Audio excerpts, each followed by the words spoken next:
Hello student, good morning. आज हम आपके लिए लेसन नंबर 1 के क्वेश्चन नंबर 171 से स्टार्ट करेंगे।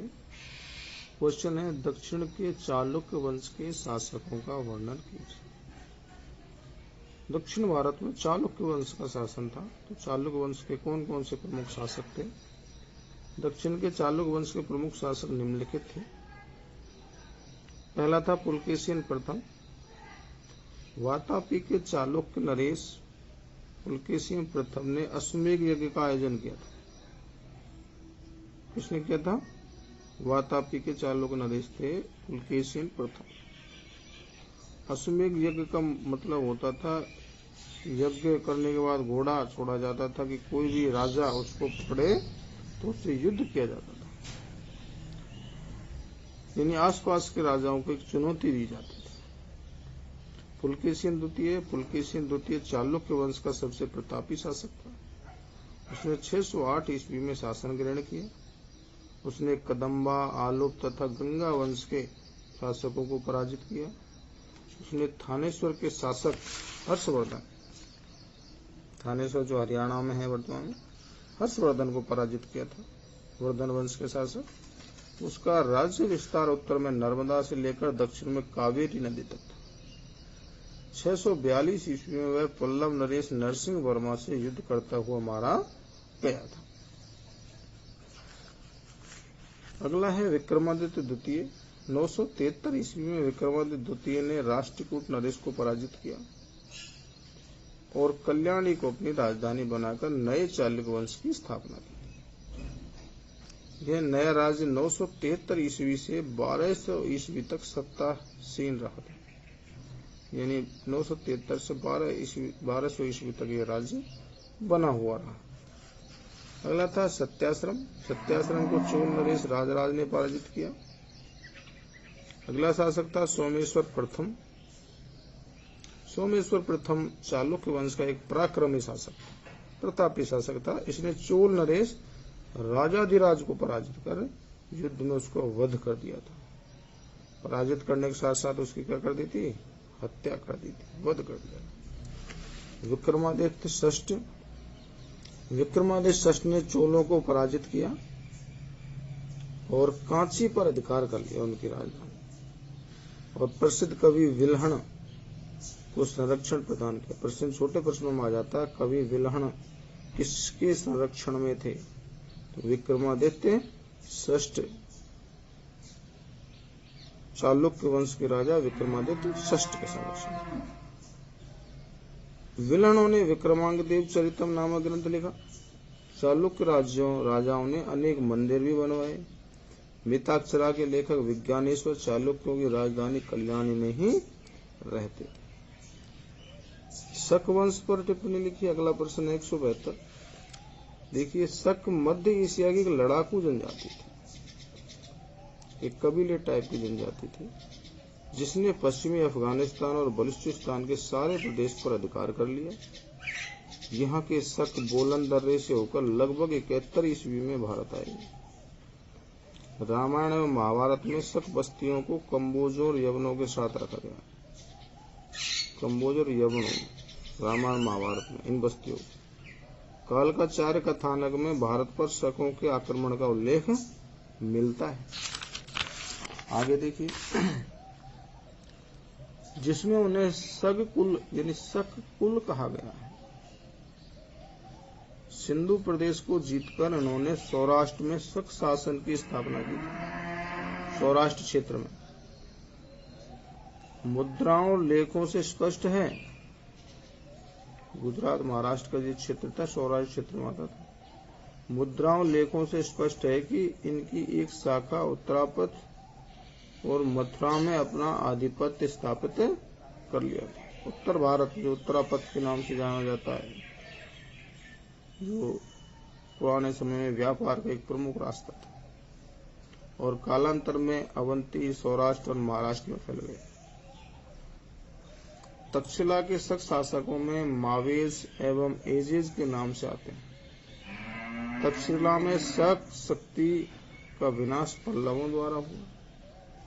मथुरा के शकों ने पूर्वी पंजाब तक अपनी सीमा का विस्तार कर लिया।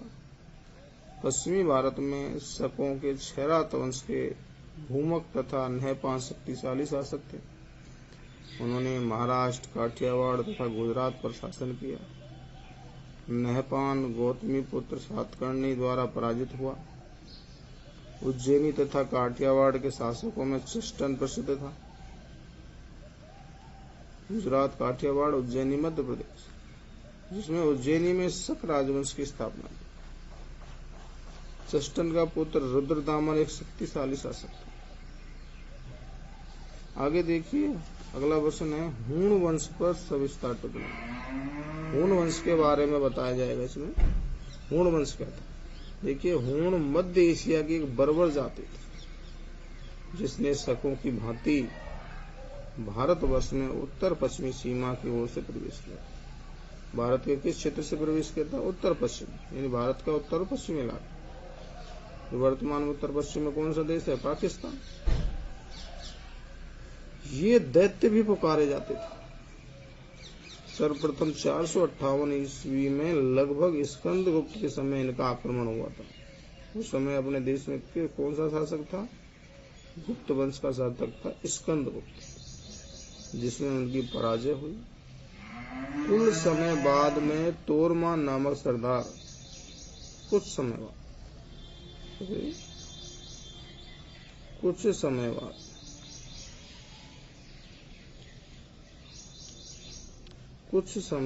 बाद में तोरमान नामक सरदार ने गुप्त साम्राज्य को नष्ट भ्रष्ट करके पंजाब, राजपूताना, सिंध और मालवा पर अधिकार कर लिया। महाराजाधिराज की पदवी धारण की थी तोरमान नामक सरदार ने।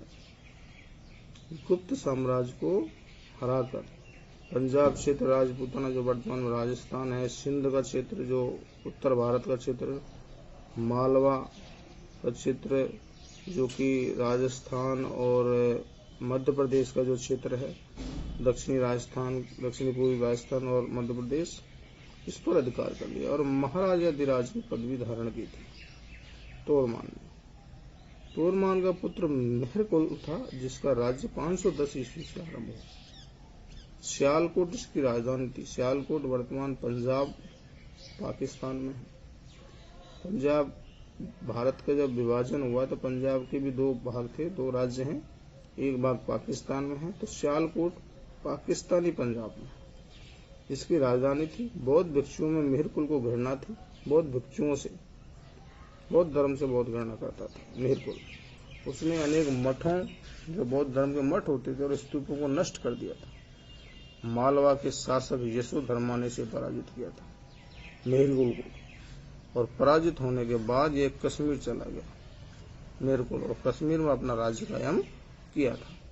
हूणों के आक्रमण के कारण गुप्त साम्राज्य क्या हो गया था? नष्ट हो गया था।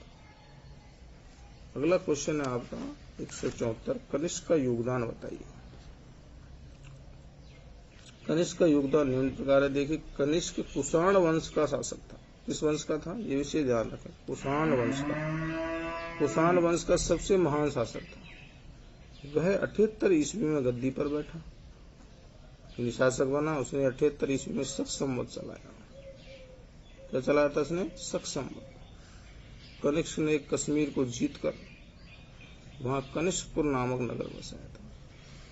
कौन सा नगर बसाया? कनिष्कपुर। उसने कासगढ़, यारकंद व खोतान पर भी विजय प्राप्त की, जो कि सभी वर्तमान में चीन में आते हैं। ये क्षेत्र कहाँ आते हैं वर्तमान में? चीन देश में। यह बौद्ध धर्म का संरक्षक था। इसने बौद्ध धर्म को बहुत संरक्षण प्रदान किया। उसने कश्मीर के कुंडलवन में चौथी बौद्ध संगति का भी आयोजन किया था। इसके शासनकाल में बौद्ध धर्म की चौथी बौद्ध संगति का आयोजन किया गया था। इसके शासनकाल में, कनिष्क के शासन। इसके समय में गांधार शैली और मथुरा शैली का भी पर्याप्त विकास हुआ था। कनिष्क साहित्य तथा कला का संरक्षक था। इसके दरबार में अश्वघोष, वसुमित्र, नागार्जुन, चरक, मातंग, दिवाकर, पासवर जैसे उच्च कोटि के विद्वान रहते थे। ये कनिष्क के दरबार में रहते थे। साहित्य कला को भी इसने संरक्षण दिया। और इसके जो दरबारी जो थे, क्वेश्चन पूछा जा सकता है, अश्वघोष, वसुमित्र, नागार्जुन, चरक, मातंग, दिवाकर, पार्श्वर जैसे उच्च कोटि के विद्वान थे। वसुमित्र जो चौथी बौद्ध संगति का प्रधान था, ये विशेष ध्यान रखें। इसके समय में बौद्ध धर्म की महान शाखा का उदय भी हुआ था, महायान शाखा, सॉरी। कनिष्क के समय में बौद्ध धर्म, चौथी जो बौद्ध संगति हुई थी, उसमें बौद्ध धर्म 2 शाखाओं में बट गया था, हीनयान और महायान। तो महायान जो शाखा का उदय हुआ था कनिष्क के शासनकाल में। तो यहाँ आपका लेसन नंबर 1 पूरा हो जाता है। हम आपको अगले वीडियो में लेसन नंबर 2 से स्टार्ट करेंगे। और यहाँ तक किसी भी विद्यार्थी को पूरे लेसन में कहीं भी कोई समस्या है तो कमेंट में जाके जरूर पूछें और चैनल को लाइक और सब्सक्राइब जरूर करें। थैंक यू, धन्यवाद।